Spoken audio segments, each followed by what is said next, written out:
আমার অফিসে 70% কাজ হয়ে যাওয়ার পর ওই অফিসটিতে আমার প্রোডাকশন হাউস খুলতেই দেওয়া হয়নি।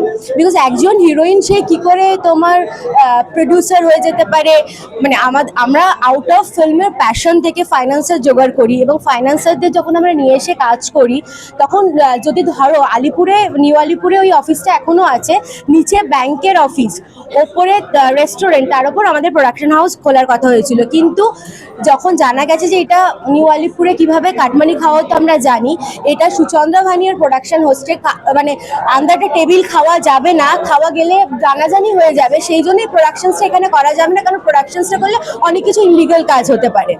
সেখান থেকে আমার অফিস নিয়ে যাওয়া চ্যাটার্জি ইন্টারন্যাশনাল, যারা অনেকেই জানে আমাকে, আমার প্রোডাকশন হাউস শুরু হয় চ্যাটার্জি ইন্টারন্যাশনালে।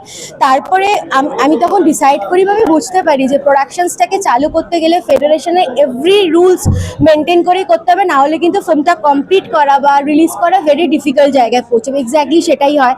আমি প্রত্যেকটা রুলস, মানে যে প্রজেক্টটায় আমার ধরো 60-70টা টেকনিশিয়ানস নিয়ে কাজ হয়ে যাবে, সেটা জাস্ট ওয়ান্স ইয়ার এক্সট্রা খরচা হয়, কারণ 150টা করে পার ডে টেকনিশিয়ানস